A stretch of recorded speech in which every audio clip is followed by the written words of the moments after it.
कहाँ ये दो कौड़ी का आदमी, आप इससे बात कर रही हो? माइंड योर लैंग्वेज, अपनी हद में रहो। तुमसे बोला किसने बीच में बोलने के लिए?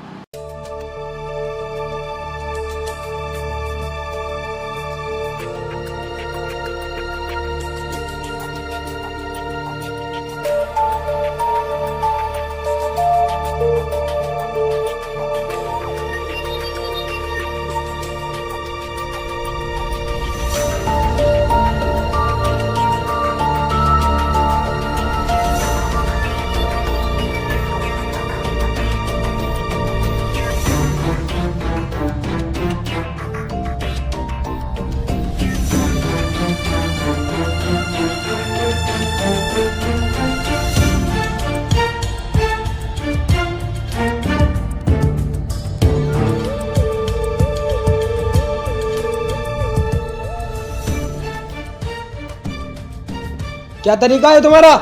सुबह से इतना सा काम दिया, इतना सा काम नहीं हुआ तुमसे। सही से काम कर लो ना, एक एक को निकाल दो काम से।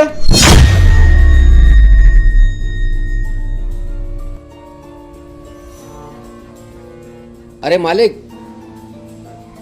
हाँ बता, क्या बात है?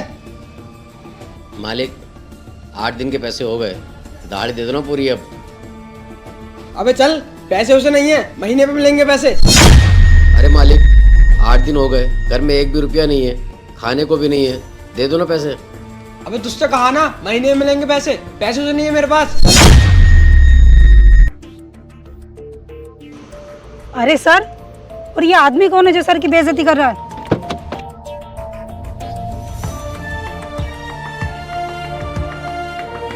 अरे सर, आपने ये कैसी हालत बना रखी है? मैडम कौन हो आप? अरे मैडम, क्या है ये सब? आप अपना स्टैंडर्ड तो देखो। कहाँ ये दो कौड़ी का आदमी, आप इससे बात कर रही हो? माइंड योर लैंग्वेज, अपनी हद में रहो। तुमसे बोला किसने बीच में बोलने के लिए? मेरे ऑफिस में काम करते हो ना, सिर्फ काम तक सीमित रहो, समझे? बड़ों से बात करने की तमीज नहीं है तुम्हें बिल्कुल भी। किस तरह बड़ों से बात करी जाती है? Sorry ma'am.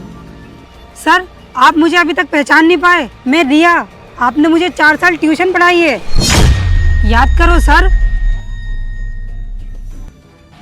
अभी तक आपको कुछ याद नहीं आया? हाँ याद आया, रिया हो ना तुम? तुमने 10th क्लास में टॉप किया था। हाँ सर, मैं वही हूँ। ओके।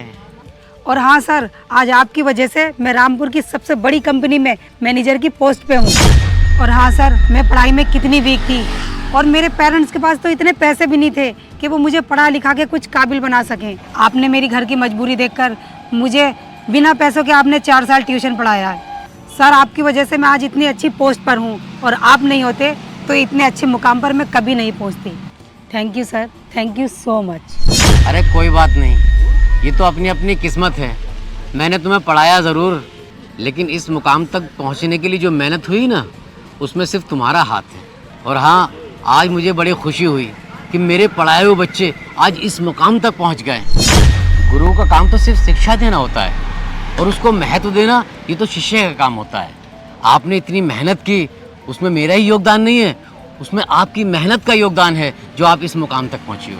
मेरे पढ़ाए हुए जितने ही बच्चे हैं ना, मुझको छोड़कर सब अच्छी पोस्ट पर हैं। और हाँ, इंसान पढ़ लिख कर अपनी ज़िंदगी तो बदल सकता है, लेकिन अपनी किस्मत नहीं। सर, आपके बहुत एहसान है मुझ पर। मैं अपने पेरेंट्स में और आप में कोई फ़र्क नहीं करती। जितनी इज्जत मैं अपने पेरेंट्स की करती हूँ, इतनी इज्जत मैं आपकी करती हूँ। लेकिन सर, एक बात मुझे समझ में नहीं आई। आप इतने एजुकेटेड होके और इतने नेक इंसान, आप रोड पर मजदूरी कर रहे हो, और ऐसा क्यों? क्या हुआ आपकी ज़िंदगी में जो आपको ये सब करना पड़ा?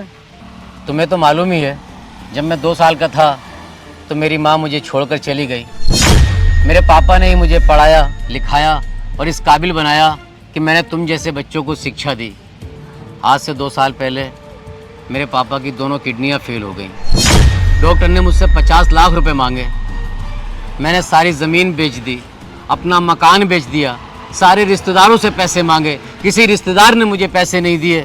मैंने बैंक से भी 10 लाख का लोन ले लिया, लेकिन मेरे पापा नहीं बचे। और हाँ, मैं अनाथ हो गया। अब मेरे पास न रहने के लिए घर है, न खाने के लिए पैसे हैं। मैं क्या करता, तुम ही बताओ। अब मैं रोड पर मजदूरी नहीं करूं तो क्या करूं? बहुत दुख हुआ सर आपकी बात सुनकर। और वो कहते हैं ना, जो होना होता है वो तो हो ही जाता है। लेकिन सर आप टेंशन मत लीजिए, आपने इतना सब कुछ हमारे लिए किया है, हमारा भी तो फ़र्ज़ बनता है कि हम आपके लिए कुछ कर सकें। और हाँ सर, जिस कंपनी में मैं काम करती हूँ ना, वहाँ के ओनर से मैं आपके लिए बात करूँगी और कोशिश भी करूँगी कि आपको बहुत अच्छी नौकरी मिल जाए। रहने दो रिया, तुम्हारी बेइज्जती हो जाएगी। मेरी हालत तो देखो, पहनने मेरे पास कपड़े नहीं है, खाने को रोटी नहीं है। इस हालत में मुझे कौन नौकरी देगा? और जहाँ तुम लेकर के जाओगे इतनी बड़ी सोसाइटी में, मेरी वजह से वहाँ तुम्हारी कितनी इंसल्ट होगी। अरे सर, इसमें बेइज्जती की क्या बात है? आपका टाइम ख़राब है, इसका मतलब ये नहीं है कि आपकी इज़्ज़त नहीं है।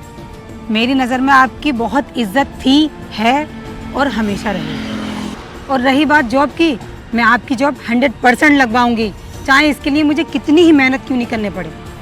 आप परेशान मत होइए, आपकी जॉब लगेगी तो आपकी सारी परेशानियां दूर हो जाएंगी और आप पे जो 10 लाख का कर्जा है वो भी ख़त्म हो जाएगा।